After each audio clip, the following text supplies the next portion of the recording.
8 de la mañana con 7 minutos, gracias. Entramos a la última hora de noticias, de entrevistas. Más adelante también tendremos deportes y obviamente nuestros dos últimos diálogos periodísticos correspondientes a este lunes 3 de enero del 2022, el primer día laborable de este nuevo año. Gracias justamente por acompañarnos a lo largo de este espacio de noticias. Analizamos la parte política, analizamos los retos económicos, analicemos ahora mismo los retos en materia de seguridad. Y le hemos pedido a la doctora Carla Álvarez, ella es académica, especialista en materias de seguridad, que nos atienda telemáticamente el día de hoy para justamente promover una conversación en torno a los retos que tiene el Ecuador en materia de seguridad para este 2022. Doctora, qué gusto, bienvenida, buen día, que tenga un feliz 2022. Buenos días, Fabricio. Feliz año también para usted y para toda la audiencia de Sonorama. Gracias, doctora, por atendernos. ¿Cómo se proyecta el 2022 en el ámbito de seguridad luego de los hechos ocurridos en 2021? Creo que es un año complejo para el Ecuador, para América Latina y para el mundo. Estamos llenos de desafíos. La pandemia no solo ha implicado un desafío en términos sanitarios, sino también un desbordamiento de las actividades o de las capacidades de seguridad de los estados, ¿no?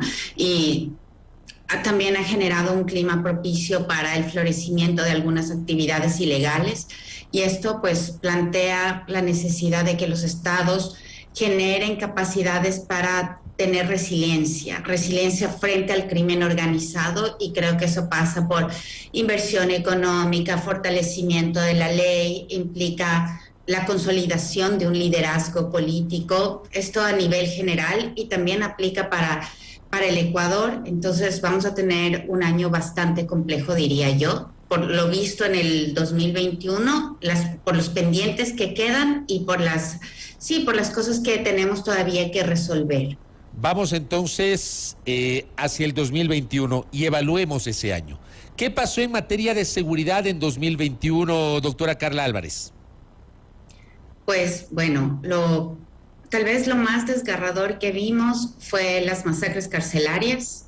Esto es una cosa que fue inédita en el Ecuador. No hemos tenido eventos o episodios de violencia carcelaria de la magnitud que tuvimos en el año 2021.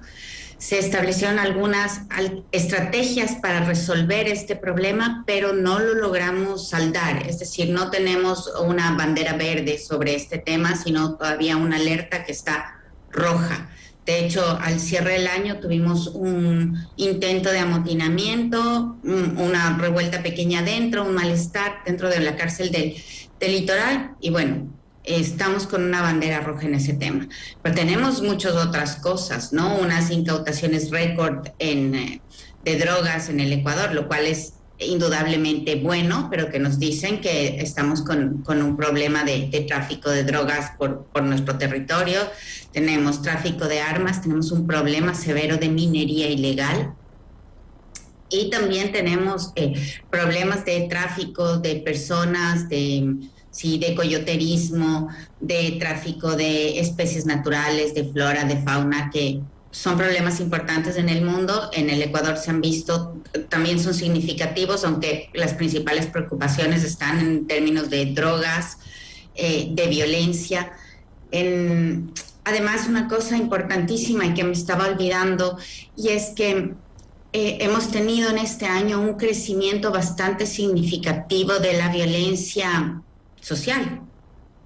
Hemos crecido casi 3 puntos y estamos llegando a una tasa de 2 dígitos en número de muertes, ¿no?, en las calles. Entonces la violencia interpersonal, el sicariato ha crecido de manera significativa. Entonces, como digo, los retos para el Ecuador son muy, muy elevados para este año. Usted hablaba del tema de las cárceles, que claro, tuvimos varios episodios en el primer trimestre, en febrero, si mal no recuerdo, todavía en el gobierno del presidente Moreno. Tuvimos uno en julio, que se expresó, por ejemplo, incluso en una fuga de privados de libertad del Centro de Rehabilitación Social de Cotopaxi.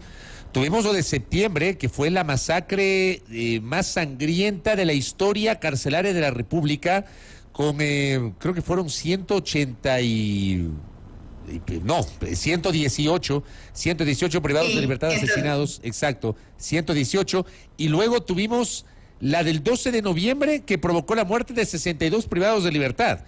Frente a esto, ¿usted considera que las decisiones adoptadas por el gobierno e incluso los estados de excepción, tomando en cuenta que ya no hay estado de excepción a nivel carcelario, fueron efectivas?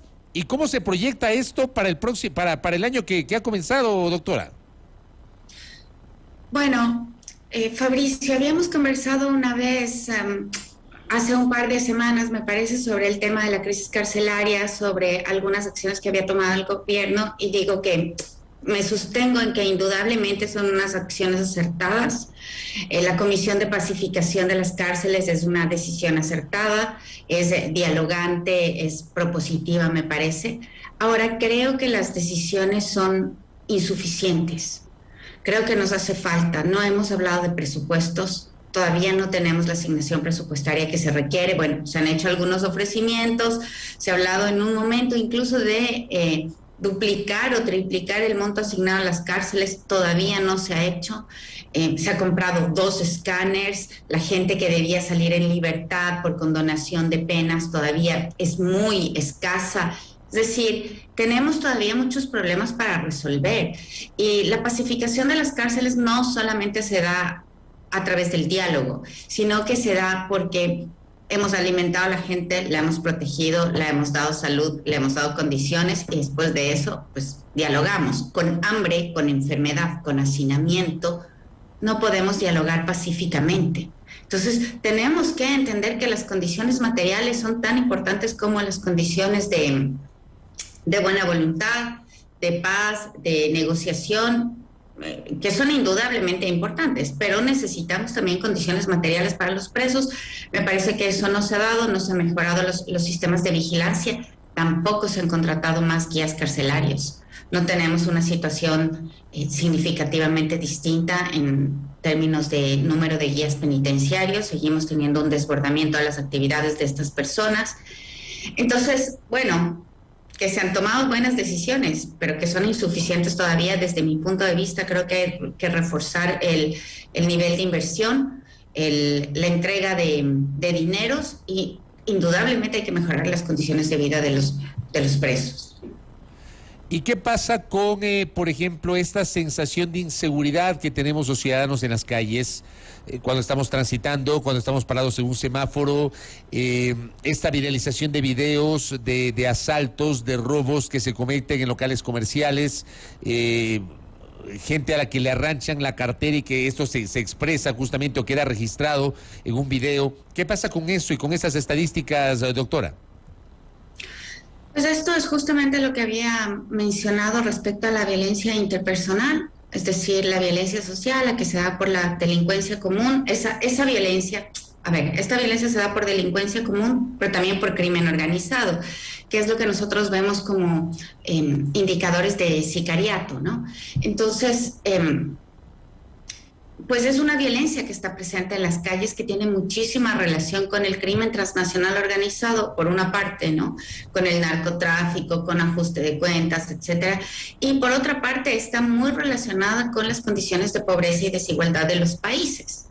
Es decir, si no tenemos empleo, si no tenemos cómo cubrir el valor de los medicamentos para nuestra familia, para nuestros hijos, padres o yo qué sé, si no tenemos cómo comer, si no tenemos cómo satisfacer necesidades básicas, es indudable que la delincuencia va a subir en las calles. Si tenemos este crecimiento tan significativo de la indigencia que hemos visto, como en Diario Expreso, me parece que había un titular que fue muy alarmante para las últimas semanas de diciembre, que decía que la indigencia ha subido en un 300% en Ecuador. Si estamos en esas condiciones, no nos podemos sorprender de que la violencia, el robo, todo tipo de delincuencia aflore en las calles. Entonces tenemos 2 tipos de fenómenos: la pobreza, la desigualdad, y también el crimen organizado, que se nutre también de esta gente que está en condiciones de necesidad. Necesitamos mejorar el empleo, el acceso a servicios básicos, la garantía de derechos, y esto es un desafío enorme para el gobierno y es una cosa en la que debe trabajar con muchísimo ahínco.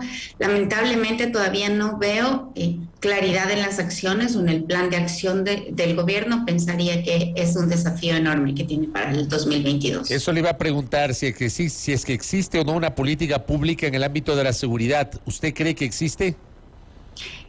Existe, definitivamente hay un plan para la seguridad que había planteado el cumplimiento de ciertos indicadores. Lamentablemente soy crítica con estos indicadores. Pienso que algunos se habían propuesto unas metas muy pequeñitas, es decir, una reducción de la violencia, una reducción de la mortalidad por crímenes violentos, muy reducida, con unos indicadores que son absolutamente insuficientes, que no nos van a traer paz, ¿no? Lo ideal es que los países tengan tasas de un dígito o menos en términos de violencia, y estos indicadores que planteaba el gobierno no lograban, no alcanzaban un dígito, nos mantenían más o menos en las cifras que tenemos ahora. Esto es una cuestión que yo, sobre la que le pondría un ojo y le diría al gobierno, vamos, necesitamos tener unos indicadores y esforzarnos más, necesitamos hacer monitoreo constante de las cifras de violencia, tener acercamientos específicos en regiones específicas donde sabemos que hay mucha violencia, para tener estrategias también muy concretas. Es decir, necesitamos un poco más de dinamismo y necesitamos liderazgo político en este campo. Necesitamos estabilidad. La estabilidad no ha sido la condición que de este equipo de gobierno de seguridad. Vemos cambios en el SNAI, en la cabeza del SNAI, en la cabeza del CIES. Ahora mismo han renovado al director del CIES. En estas condiciones puedo decir que es difícil tener una estrategia de mediano plazo o de largo plazo, peor aún. Necesitamos estabilidad para que haya una persona que efectivamente elabore, diseñe y sostenga un plan durante el tiempo que quede de gobierno. Y las ejecutorias de la ministra de Gobierno y la estructura del Ministerio de Gobierno, ¿usted cree que está enfocado en el ámbito de seguridad? Porque daría la impresión que más está enfocado en el ámbito de la política. Y claro, ese ministerio también maneja el componente de seguridad, doctora.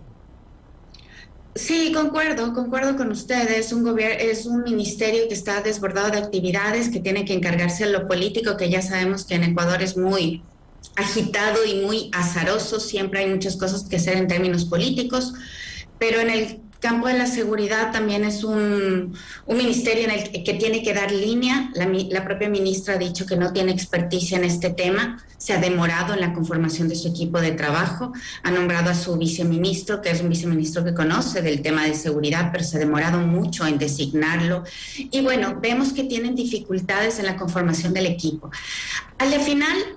Al final del día, o haciendo un balance, lo que nosotros podemos ver es que el Ecuador ha tenido poca capacidad de resiliencia en el campo de la seguridad, ¿no?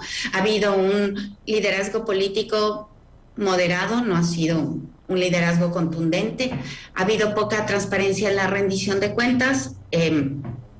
No sabemos todas las acciones que ha hecho el gobierno en materia de seguridad, ni conocemos sus logros, no sabemos. Tampoco ha habido una cooperación internacional clara, se necesita cooperar. Ha habido una voluntad de acercamiento con los Estados Unidos, pero necesitamos también acercamiento con otros países para contener el crimen transnacional organizado. Necesitamos políticas, un sistema judicial que opere adecuadamente. Necesitamos aplicación de la ley, cubrir el territorio nacional y etcétera. Un montón de acciones que son enormes, es un conjunto de acciones enormes para un solo ministerio. Creo que sí podría estar desbordado y bueno, necesitamos que se conforme un equipo adecuado de trabajo. Pondría el punto, una insistencia en ese tema. Necesitamos un equipo estable y adecuado que conozca el tema de seguridad. Usted mencionó la posibilidad de solicitar apoyo internacional. ¿No se ha solicitado o no está claro el aporte de especialistas en materia de seguridad que vengan del exterior, doctora? A ver, necesitamos más que especialistas específicos, que sí los necesitamos también coordinación con los otros países para tener políticas homogéneas. Sí, entonces vemos un acercamiento a los Estados Unidos por el tema de lucha contra el narcotráfico, lo cual es adecuado, pero no es la única acción que podemos tomar. Necesitamos acciones conjuntas con Colombia y con Perú para que haya un adecuado resguardo de las zonas fronterizas, para que la inteligencia policial y militar operen de manera conjunta, compartan información, para que se pueda hacer seguimiento transfronterizo de las bandas criminales, de las actividades, para que se haga rastreo de dinero. Hay un conjunto de acciones y hemos visto sobre todo un acercamiento a los Estados Unidos, en menor medida a Colombia. Necesitamos mayor dinamismo porque el crimen transnacional no se resuelve con la voluntad de un solo país. Necesitamos las voluntades regionales, incluso de América Latina, pero bueno, podríamos empezar con unas iniciativas en la región andina. No nos olvidemos que el Ecuador está en medio de dos grandes productores de coca y de cocaína, y que, bueno, tenemos una región con mucho conflicto. Entonces necesitamos tener políticas coordinadas. Creo que si bien es poco tiempo del gobierno actual, porque son apenas 7 meses, es necesario ponernos activamente a negociar con los otros países y a ponernos de acuerdo sobre cuáles van a ser las líneas de acción en conjunto para contener el crimen organizado, que no es poca cosa, está debilitándonos muchísimo. Necesitamos ponerle una prioridad. Hubo un anuncio en el contexto de la última crisis del sistema penitenciario, generado ese anuncio por el presidente Lasso, en el sentido de que se iba a preparar un proyecto de ley de seguridad ciudadana para enviarlo a la Asamblea Nacional. ¿Se necesita esta iniciativa, doctor Álvarez? Definitivamente las leyes nos ayudan a combatir los problemas. En el campo de la seguridad, que es un campo tan dinámico, se necesita actualización de leyes, se necesita ir mejorando la normativa que nos permite operar. Es un campo dinámico, se necesitan iniciativas legales, definitivamente. Pero no es lo único que se necesita. No podemos pensar que podemos gobernar por decreto o por ley nada más. Necesitamos otras acciones. Es decir, a esta ley o a esta iniciativa de ley hay que acompañarla con recursos, con personal, con un plan adecuado, con indicadores, con metas concretas. La ley por sí sola no basta. Esta es como una de mis críticas más importantes. No solo podemos dialogar con los presos, necesitamos mejorarles las condiciones. No solo necesitamos declararle el estado de emergencia, necesitamos limpiar las cárceles, mejorar la infraestructura, dotarlas de escáneres y tecnología. No solo podemos decretar una ley de seguridad, necesitamos hacer monitoreo de las cifras, acercamientos concretos, un trabajo muy, muy cercano con la policía. Si no, no vamos a poder reducir los índices. Necesitamos, o los indicadores estos de violencia que tenemos, necesitamos un trabajo más dinámico, más articulado, y necesitamos personal y recursos para asignar en este campo. Si no, no lo vamos a lograr y vamos a tener un desbordamiento de la violencia mayor del que hemos tenido ya. Claro, el tema de las leyes es importante, pero lamentablemente a lo largo del tiempo nuestra clase política lo ha vendido como la panacea para la solución de los conflictos. En el mismo contexto le pregunto, sí, necesitamos una ley de seguridad ciudadana, pero le pregunto, doctora Álvarez, ¿se requiere endurecer las sanciones en el Código Orgánico Integral Penal o no? Yo creo que ya hemos probado con la alternativa más punitiva. Tenemos un código el Código Orgánico Integral Penal, que lo que está haciendo es saturando el sistema penitenciario. Y esto, lo que hemos visto es, el resultado han sido estas 4 masacres carcelarias durante el 2021, que usted perfectamente recordó al inicio de esta entrevista.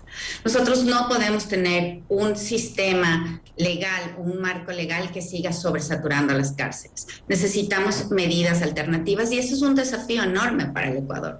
Necesitamos medidas alternativas para delitos no violentos. Tenemos que tener un conjunto de gente que nos ayude a pensar cómo vamos a sancionar los problemas o los delitos que no ameritan muchísimos años de cárcel. Necesitamos también que se piense cómo sacar cómo sacar a la gente rápidamente y sobre todo cómo evitar que reincidan en el delito. Necesitamos buscar medidas alternativas porque el excesivo punitivismo no ha dado resultado.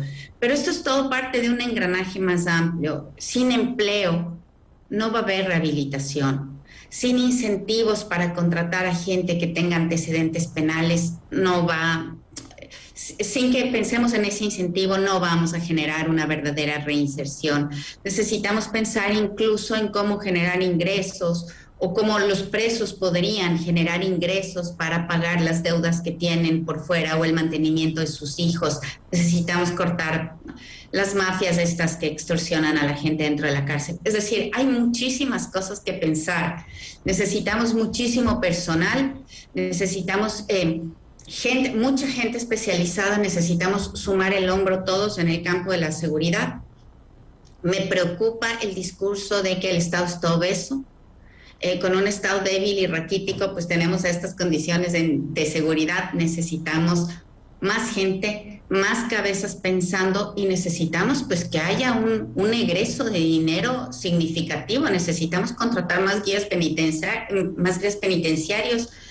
Es decir, varias medidas hay que tomar. Necesitamos acciones más contundentes. Necesitamos meternos la mano en el bolsillo si es que queremos resolver el tema de seguridad, y eso es lo que yo no he visto todavía y me preocupa en realidad.